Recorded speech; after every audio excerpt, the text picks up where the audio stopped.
Então vamos começar. Eu sou o Fábio Scatolini e vamos falar sobre poluição sonora agora. O ruído, como já dissemos, segue sendo o principal problema ambiental em aeroportos, mesmo que os aeroportos em si mesmos não produzam barulho.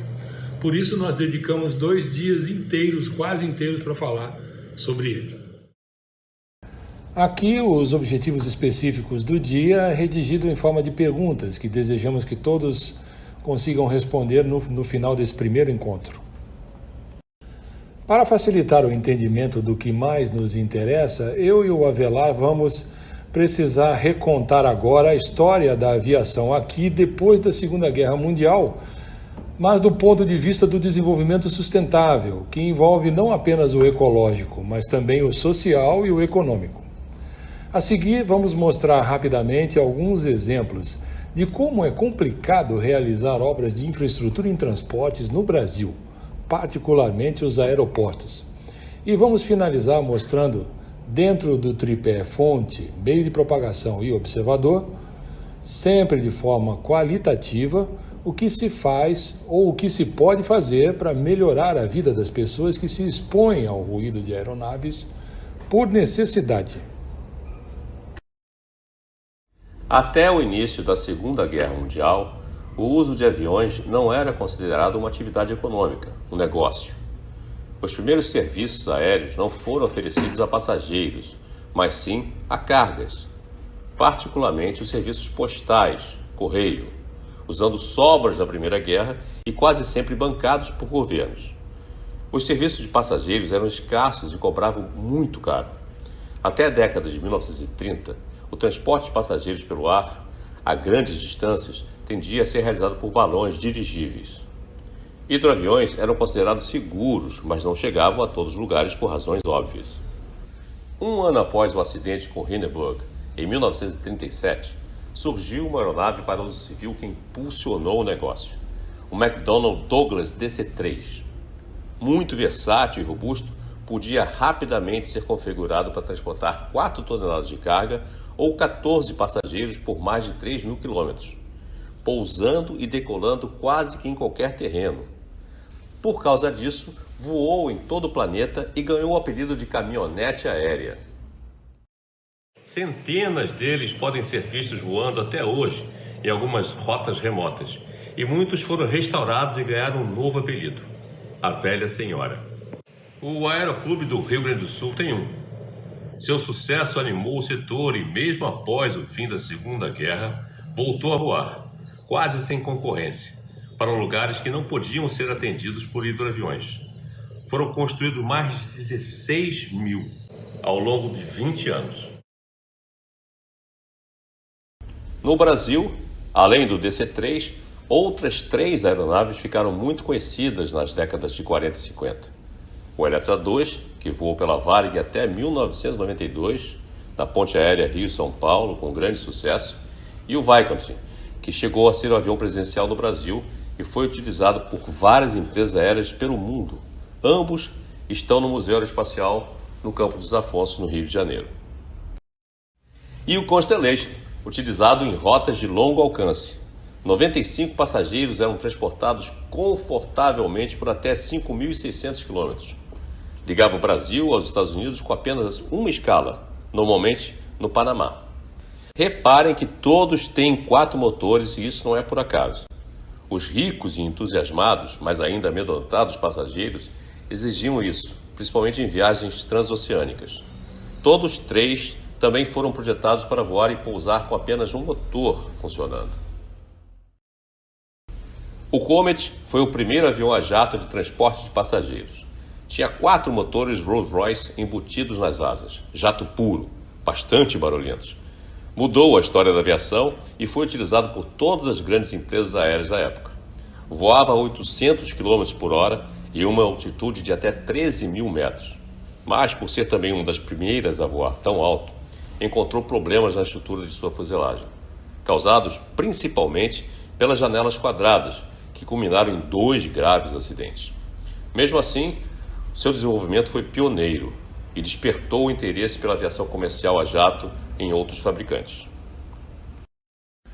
Durante essas 2 décadas, viveram nos Estados Unidos 2 empresários simplesmente obcecados por aviação.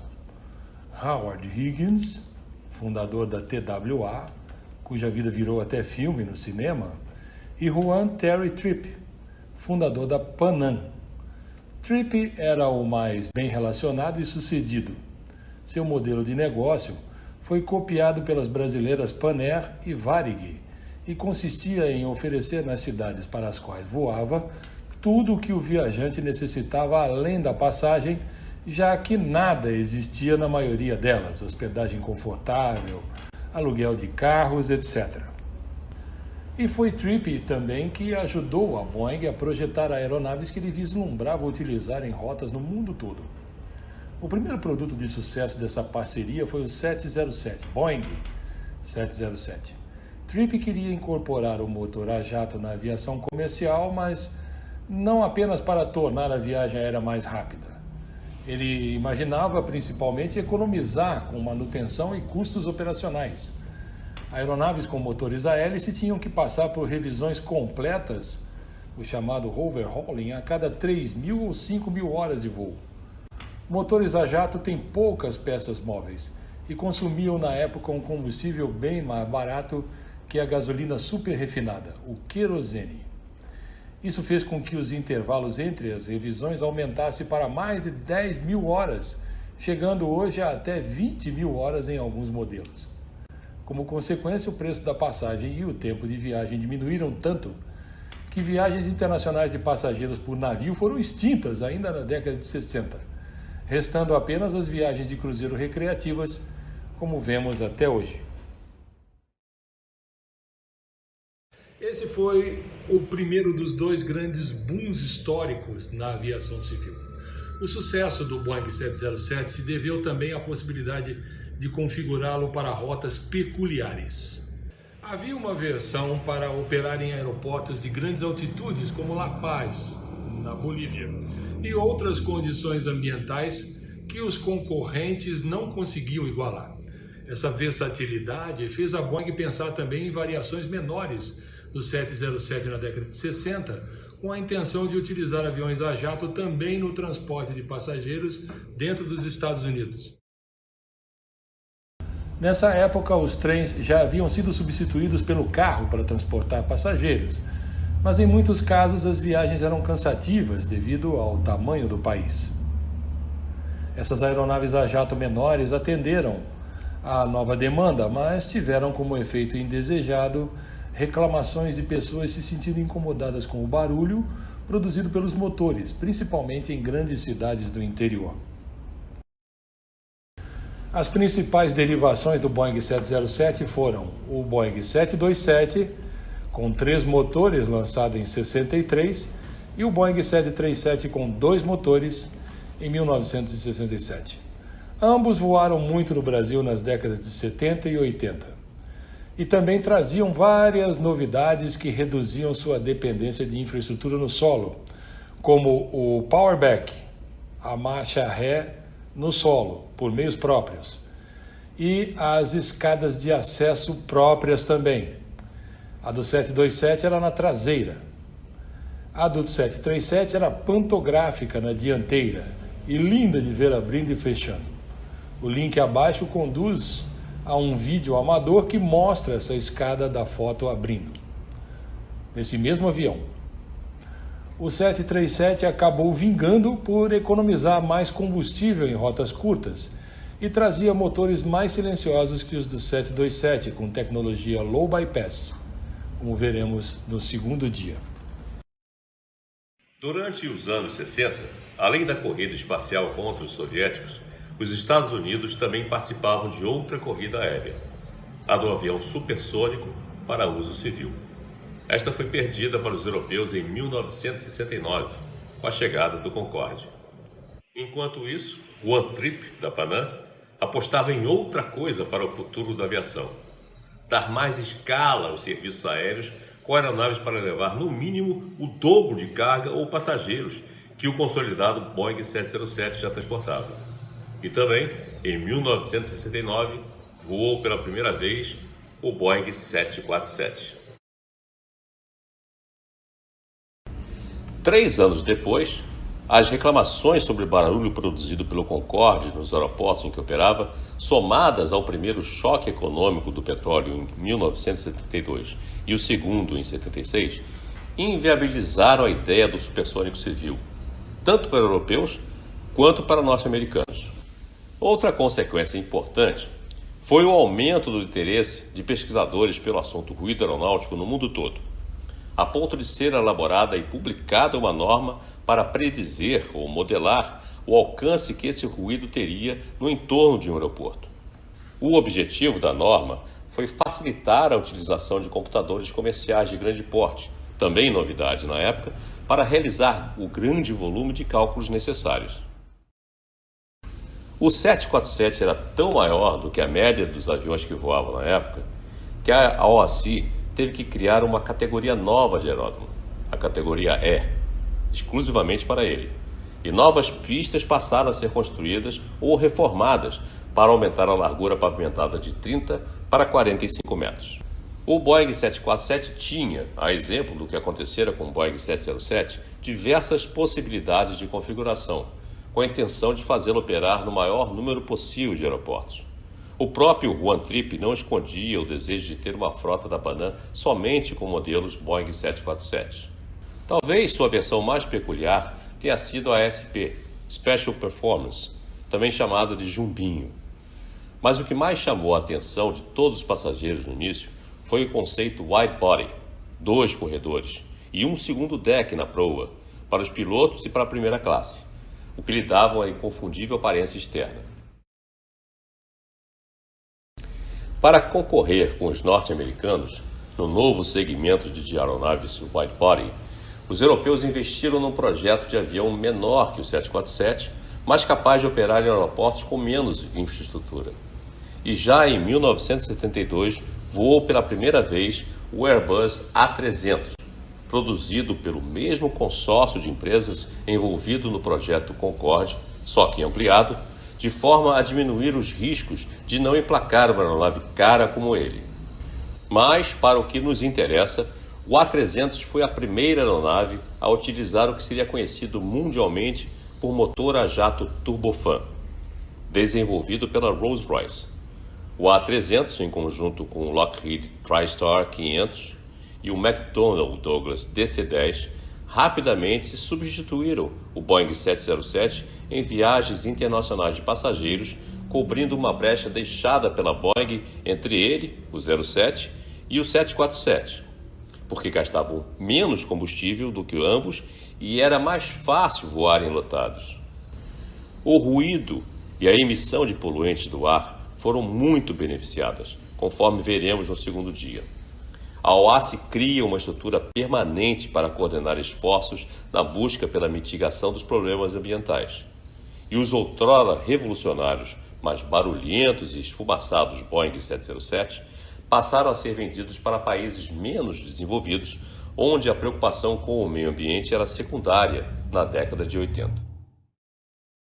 A Boeing e a Panam fizeram a aposta errada ao insistir em configurações menores do Boeing 707 para voos de longa duração.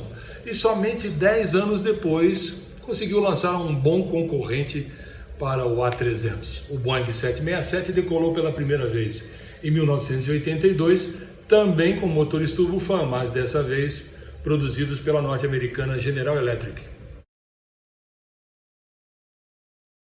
Ao mesmo tempo em que perdia essa corrida, a GE tratou de ganhar outra, oferecendo à Boeing a possibilidade de adaptar os motores CFM para equipar os Boeing 737, baixando em muito os custos totais de produção e operação de aeronaves a jato na faixa de 100 assentos. Em 1984, surgiram as séries 300 e 400 do Boeing 737, capazes de levar mais passageiros que o seu pai, com mais performance, mais economia de combustível e menos ruído. Seus motores são muito maiores que os da antiga série 200, como ilustra bem essa foto que mostramos novamente. No final da década de 80 aconteceu o que o mundo conhece hoje como choque reverso do petróleo, em nível mundial. a busca desesperada por petróleo no mundo todo, fora dos países da OPEP, fez aumentar a oferta dessa commodity a ponto do preço despencar. Isso, somado à consolidação dos motores turbofan na aviação civil, fez surgir uma segunda onda, um segundo boom de prosperidade em viagens internacionais, semelhante ao que havia ocorrido no início dos anos 60 com a chegada do motor a jato e o 707. O transporte aéreo ficou barato novamente, ajudando muito a espalhar os conceitos globalização e neoliberalismo surgidos na década de 90. O turismo passou a ser a atividade econômica principal em vários países menos desenvolvidos. Surgiram os tigres asiáticos. A China também resolveu despertar, com o imperador passando a defender políticas de expansão comercial. Ficar rico ficou glorioso também, segundo o imperador. E a internet, que existia desde os anos 80 de forma limitada, ganhou um novo protocolo de comunicações, o TCP/IP. Passou a se chamar www, começando a se transformar no que ela é hoje para todos nós. Outra consequência do petróleo barato nessa década foi que o avião turbo-hélice, utilizado em rotas de curto alcance por ser mais eficiente em baixas altitudes, começou a ser substituído por jatos regionais, aviões com capacidade entre 30 e 50 assentos. No Brasil, a Embraer foi privatizada e passou a atender esse segmento com sucesso, projetando e produzindo a família ERJ-135, derivada do turbo-hélice Xingu, para baixar custos. Esse segundo boom da aviação internacional trouxe também outro problema, além dos ambientais. O céu começou a ficar pequeno para acomodar a quantidade de aeronaves a jato que o demandavam. Era necessário repensar procedimentos de tráfego aéreo concebidos na década de 50, de forma a permitir que as aeronaves pudessem voar mais próximas umas das outras sem aumentar o risco de acidentes. A OASI já estava promovendo uma nova ordem nesse sentido, lançando o sistema CNS-ATM numa conferência mundial ocorrida após a Rio 92. Mas foi o episódio conhecido como 11 de setembro o verdadeiro responsável por acelerar a sua implementação. Por causa dele, o anexo 17 da Convenção de Chicago, meio esquecido desde os anos 70, quando os sequestros de aeronaves eram comuns no Oriente Médio e no Caribe, foi totalmente revisto e ampliado, forçando também modificações no anexo 14.